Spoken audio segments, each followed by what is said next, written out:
What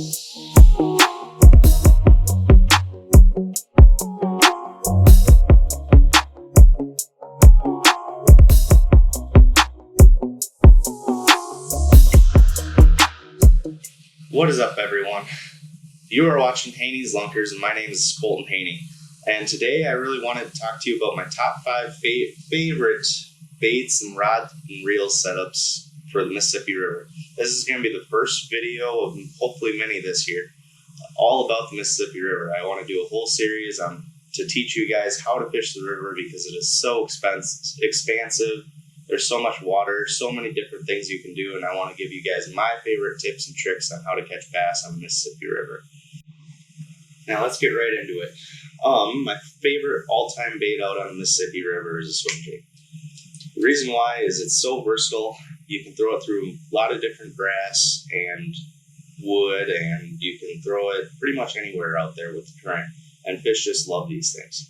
So my favorite swim jig to throw is a T Tackle swim jig with a little 5-inch Kalen's lunker grub on the back. A lot of people like throwing paddle tails, and there's a time and a place for that when I want to have it bulkier or slow it down or something, but I'm kind of prone to the grub. It's what's worked for me in the past, and I just absolutely love it. I feel like I get more bites with the grub, even though it's kind of like an old-timer kind of lure, but it works really good out there. During the spring, which we're coming up here in a couple of weeks, we'll be able to get out on the river. My favorite color is either black and blue or black and purple, like as you see here, with a bluegill colored trailer. Now, when the fish start to transition over to eating shad, you will want a white swim bait or a white swim jig or a white and chartreuse. Those will work really well out on the river. The problem is you'll catch a lot of northern too with those, but that's going to happen with whatever bait you throw. So early on in the spring, I like black and blue, dark color swim jigs. Later in the summer, I like white. And I usually throw a swim jig on a 30-pound Power Pro. I like braid. I know a lot of people who throw it on fluorocarbon. They feel like the fish can't see the line as well. Well, out on the river here, we have a lot of dirty water, and I don't feel like line is a very important topic. Sometimes it is. Some days they're finickier than other, but the majority of days I don't have a difference between braided line and fluorocarbon line. So I throw a 30-pound braid just so I don't break off, and hopefully can get those fish in the boat. I will throw this on a 733C Dobyns rod. This is a special rod for Senkos, flukes, spooks, spinnerbaits, and stuff. It's stuff like that. It's a medium, heavy, fast action rod. Now this, with the Dobyns Fury series, the tip on it is a little softer than what you normally be used to, which is good for moving baits. And so when I first felt this rod, honestly, I'm like, I don't really like it. I feel like it's not a true medium heavy, but once I started using it, there is plenty of backbone to this rod. And so it's a perfect swim jigging rod. And I haven't lost many fish on it because the soft tip allows the fish to suck in the bait, and then it has that good strong backbone to set the hook on them. And it's a really good rods and reel setup for my number one favorite lure to throw on the Mississippi River, swim jig. Now on to my second favorite lure is a Texas rig craw tube. Now this is a great bait all around the nation. I've caught fish all the way up here and from Canada all the way down to Florida, and this is just a great bait to Texas rig, and it's one of my favorites in the tournament. I will always have one of these tied on during a tournament. I've caught more of my tournament winning fish with this bait than any of these other baits I'm going to show you today. And now the craw tube is basically, I use an EWG hook with a parasite clip so it holds the nose of the bait on better.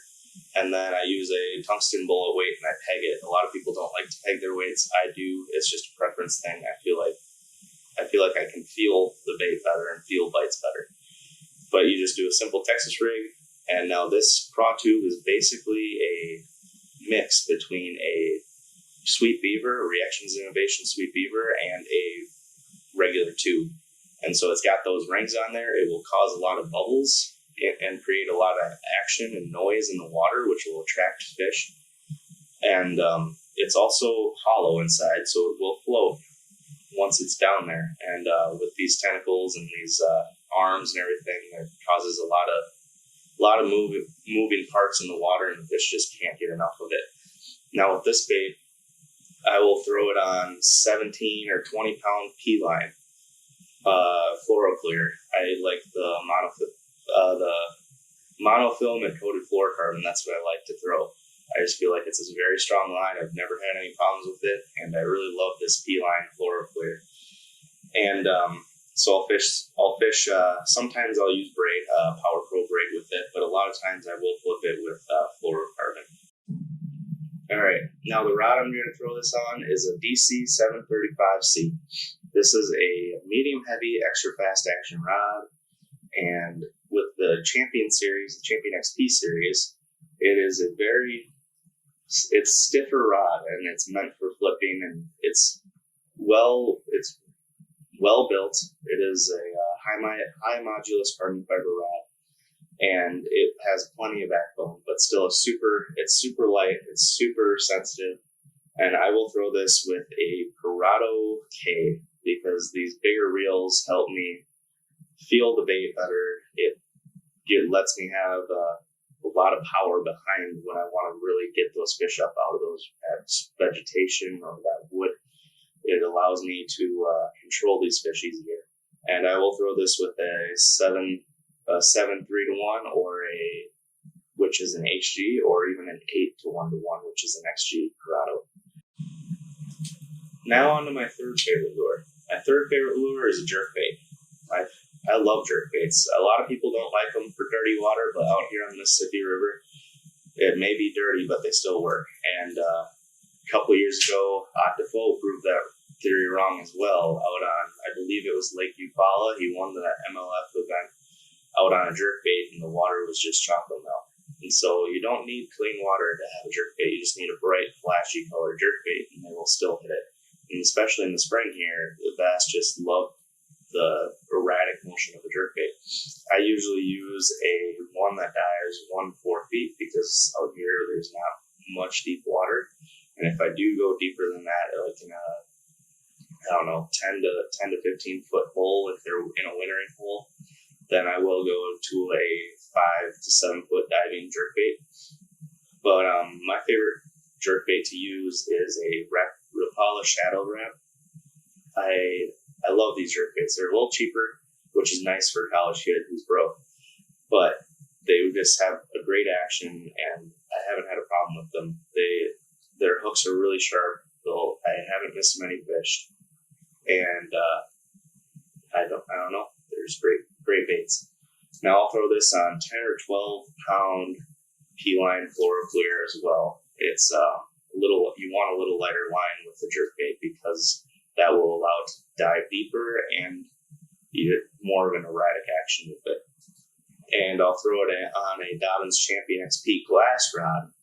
This is a medium fast action rod, and it's a DC 704C.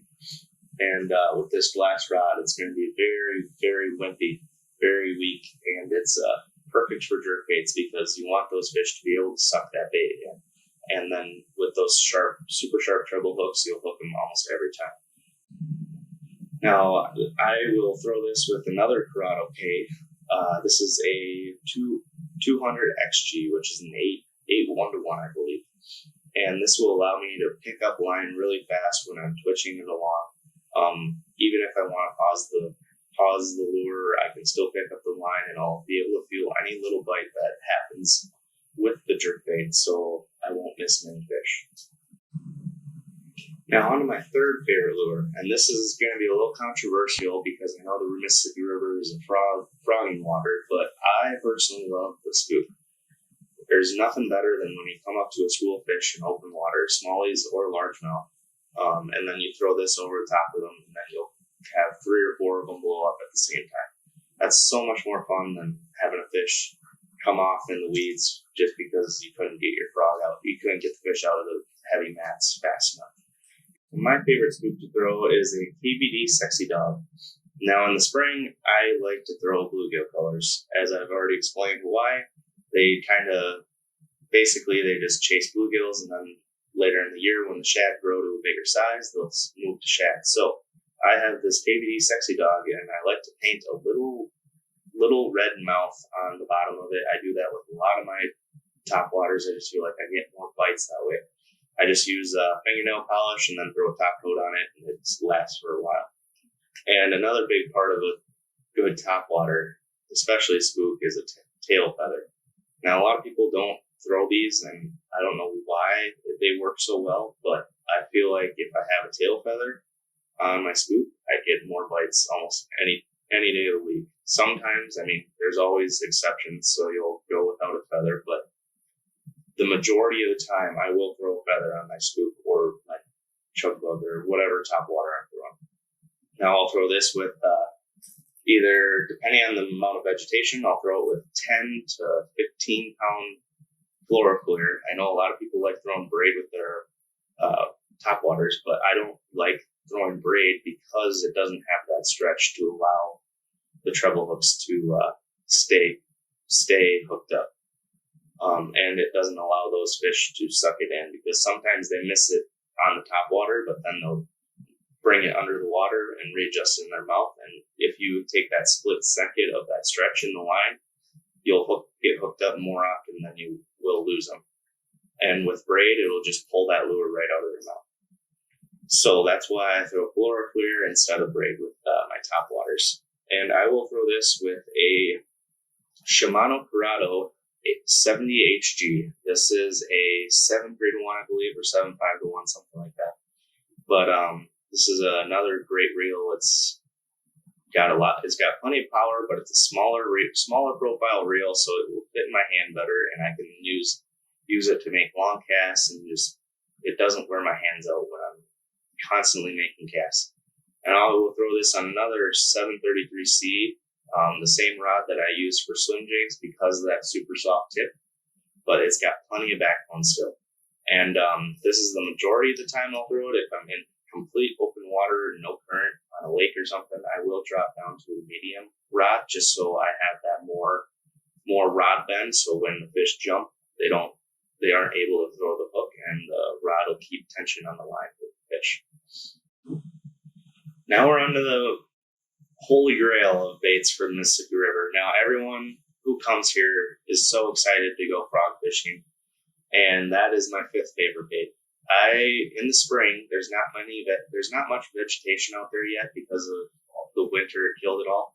So I will throw a Booyah Pad Crasher. This bait is it's a super soft bait compared to a normal Spro is what I normally throw, because that's a harder plastic, but it's more durable. And now with the Booyah Pad Crasher, it's softer, but it has sharper hooks, so your hookup ratio will increase dramatically. Now I will throw these through during the spring. I'll throw them around any kind of structure I can see, shallow or deep. Wood is a big key out here on the river in the spring.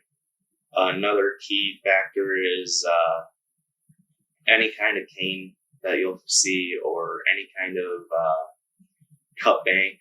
That will be also a huge spring factor, where they'll set up on that cut bank or that wood just outside of the spawning bay, and they're just waiting for the water to warm up, and then they'll move inside that spawning bay to spawn and then move back out. So a frog is a great search bait. It can also be a great bait to slow down and work an area as well. So it's a very versatile bait, and I will throw this on either 50 or 65 pound Power Pro Super Slick. Now I like the Super Slick because it will go through my guides better than if I had just regular 50 or 65 pound braid, and it will also make my cast a lot further because it has that slick surface on it. Now I like to throw this bait on a Fred Rhombus edition Dobyns Champion Series 736C. Fred Rhombus is a great frog fisherman, and he designed this rod specifically for frog fishing. It even says on the bottom. It's a boom stick. That's his go-to brand, and I like throwing a 7.3 rod better than 7.6. Now that is a very controversial topic here on the Mississippi River. I know there's a lot of old timers that like to throw those giant 7.6, 7.9, 8-foot rods for frogging. They feel like they have more control with the fish when they're way back deep in the pads. Now I like a 7.3 because out here you'll be throwing a lot of frogs around trees, under trees. You'll be skipping frogs. And with this 7.3, I can do that as well as control fish way back deep in the pads. I haven't had a problem with missing fish that get caught up. I mean, that happens, but it's between it. I used to use a 7.6 and then I dropped down to the 7.3, and I haven't seen a single difference on the amount of fish I lost. The only difference I have noticed is that I am able to actually skip under docks, under trees, under other different types of structure and vegetation better with the 7.3, and I'm able to get a frog to where a lot of people can't with those big 8-foot rods. So that's why I like throwing the Fred Rhombus edition, the Boom Boom series. Well, that was my top 5 favorite baits and setups to fish on the Mississippi River. Please let me know if you guys liked the video, what you guys want to see more out of this video series. Please comment any other tips you would like to know. I am open to ideas. This is a brand new series that I'm going to try to get started. And hopefully a couple more weeks I'm going to be out on the water and I'll be able to teach you guys on the water tips and tricks how to fish the Mississippi and maybe even navigate it, because it can be a very dangerous river to navigate. So please comment, please subscribe, please let me know what you guys want to hear and I can get back to you. Thanks for watching.